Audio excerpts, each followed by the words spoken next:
the Saturday before the biggest women's race for 3 years, Paris 2024. We're all looking forward to it. The weather should improve, we're told, fingers crossed. Now the two favourites by a big margin, Beth Potter, the world champion, Cassandra Brownley, so consistent now.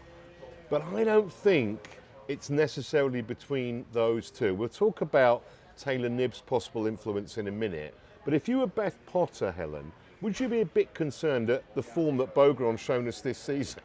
Oh, do you know, it's really hard to tell. And I'd say last year, Beth Potter was the standout favourite, wasn't it? She won the test event convincingly, she won the series final convincingly. But then this year it has gone Beaugrand's way, and we've seen kind of a step up from her. I think in her mental game as well. She's been, like I say, really like mentally tough in races as well, which maybe in the past we haven't seen as much. So I don't know. I think for Beth Potter, it maybe takes a little bit of pressure off. She's not kind of that favourite, which she was at the back end of last year, so that may actually be of help to her. Well, do you expect both of them to be pretty close to the front out of the water? Yes, especially Beaugrand. I mean, she's led out swims in the past, and Beth Potter, I think she used to be seen as just a bit of a runner, but she did grow up swimming, and I say like the way she's improved in over a short space of time the last 3 years, she's consistently very close to the front. The thing with Cassandra, I've always thought, talent is there, absolutely no question. You just wonder sometimes, A, the bike, if they really try and push it and drop her, B, just kind of the mental thing with all the pressure, the expectancy that's on her, being kind of labelled either the favourite or joint favourite, whatever you want to call it, she has to kind of shut that out or find a way to do that. It's really hard, and one of the favourites going into the games in your own country. Yeah. I mean, and I think we saw that with the Brownleys back in London of how they kind of managed that pressure and delivered. So I do believe it's possible for her to do it. I think the fact she's been based in the UK is going to be of a big help. Maybe she's not had quite as much pressure on her in that build-up, and she's just got to go about her business and deal with it. And I think when you look back, she'll realise what she's under, how much pressure she's under. But I think when you're in that moment, you just cope with it the best you can, and she'll have a great team around her to help her with that. Well, we reckon both of them will be fairly close to the front out of the water. Two others who surely will be there, Flora Duffy is one and Taylor Knibb is another. Now, do you think that those two may have had a phone conversation, a text conversation, I don't know, WhatsApp, whatever, and said, look, we're probably arguably the best two bikers in this field. We probably cannot run as fast as Beaugrand or Potter. We have to get away from them. Can we expect some fireworks from those two? And do you think it might be a coordinated type of firework?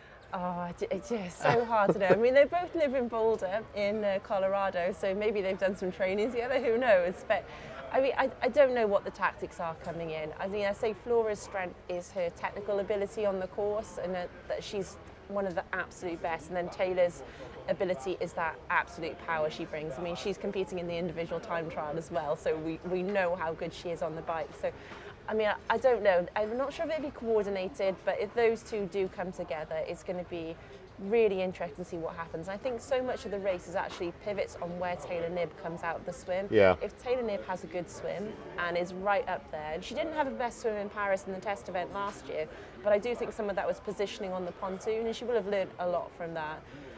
So if she comes out near the front, it could be game over for some of those athletes behind, because I don't think she's going to let up initially and kind of let anyone come back into the race. She's got to use that strength that she has, and I don't think we see her using it all the time in races. Yeah, I mean, one of the things that makes this course unique, for those that are maybe a bit behind in the water, they've got to come up those steps, about 30 sort of rock-type steps, and then you can only get about 2 abreast on there. So those that are in the middle of the pack, they're just going to slow them down a bit, I think. It's a really unique transition. So if we do have those swimmers kind of really stretching it out at the end, like Serenki from Italy, she's one of those, she's in the race. She might not feature overall, but she's going to have a big impact on this race with how she leads out the swim if she did like she did in the test event. So they come out of the swim exit. Those leaders, the single file up those steps, which I think is 36 steps, which is not the easiest thing to do after you've been kind of horizontal in the water. Yeah. And then when we get the bunch, we get that kind of mass pack that's kind of stuck together a bit. They are going to have to single out up those steps. And I think those athletes that are willing to be really aggressive, kind of almost get those elbows out, push past people, get up those steps, we're going to see them maybe able to make up a few spots there. Yeah, well, you mentioned that Cassandra Brownley may have gone slightly under the radar, at least till now, because she's been based in England. Someone else I think you can say that about is Georgia Taylor-Brown. Silver medalist, of course, 3 years ago. And she's had some injuries since then. But she also is one of those likely to be in that front pack. We know how good she is on a bike. And if you suddenly get the addition of Taylor-Brown, and maybe even Maya Kingma, we haven't even mentioned her, she swims well, and we know how good she is on two wheels. There could be some serious power up front in the women's race. I mean, the women's racing has definitely changed over the last few years. You look back to when Flora Duffy won in Tokyo, when Georgia Taylor-Brown was second, Katie Zafiris was third. It was from that breakaway group. You had Jess Learmont kind of leading that charge out front, and there was definitely that sort of breakaway era, and it's definitely come back to that larger front group over the last couple of years. So it's whether the Olympics is the opportunity for those women to try and kind of force that breakaway again. There's a few things. Will the swim be fast enough? The swim needs to be really fast for kind of it to break up. But for Georgia Taylor-Brown, Flora Duffy, that was their kind of era, and both of them had a really kind of troubled, like kind of last 18 months to get here. Lots of injury problems. So we've seen them come back this year with okay results. Yeah. For them, okay. You know, that's not to their usual standard, but they've had more time.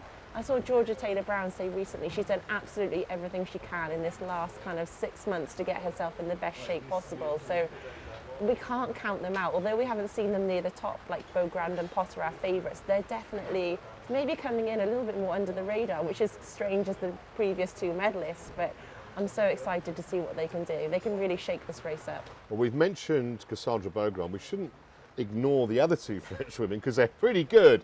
Emma Lombardi, first of all, she's only 22. It's ridiculous, the results that she's put together.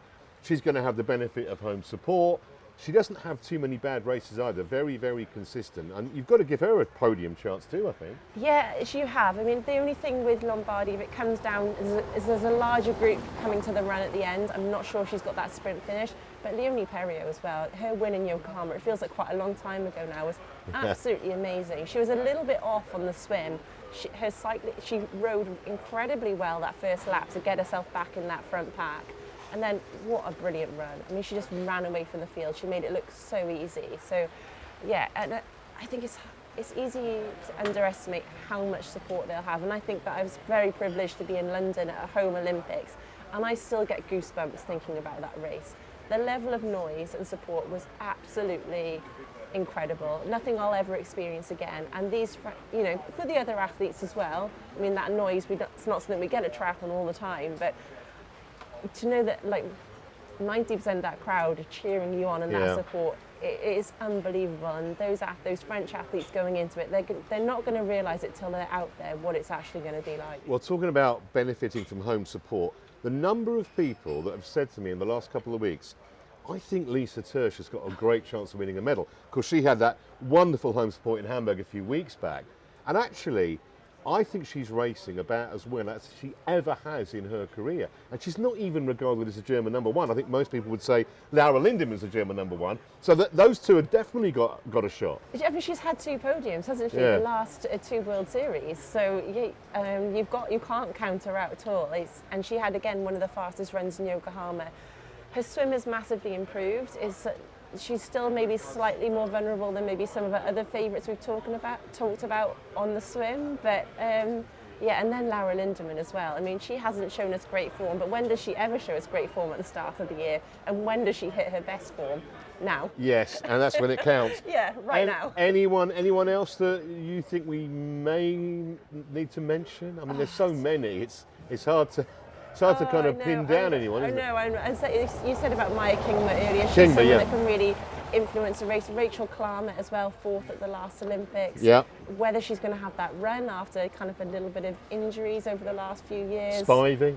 Taylor Spivey. Yeah, it's really tricky, isn't it? So and again, because we haven't seen some of these athletes for kind of since May racing, it's going to be great to see how they've moved on. And then as well, Tilda Manson coming in. If we see that big bike group come together, she's likely to be in there. Could unleash an incredible run. Maybe she's like an outside shot at a medal. Okay, so head on the block time. Give us your 1, 2, 3. I think Beth Potter's going to win. Okay. I think she's maybe got it right in the build-up. Bogrand for second. Taylor Knibb for third. Okay. I'm going to be very contrary. I think Knibb's going to win this race. I think she's going to break away on the bike, destroy the field, and win. I think Lindemann will come second. Lisa Tersch will come third. See if we're anywhere close on Wednesday.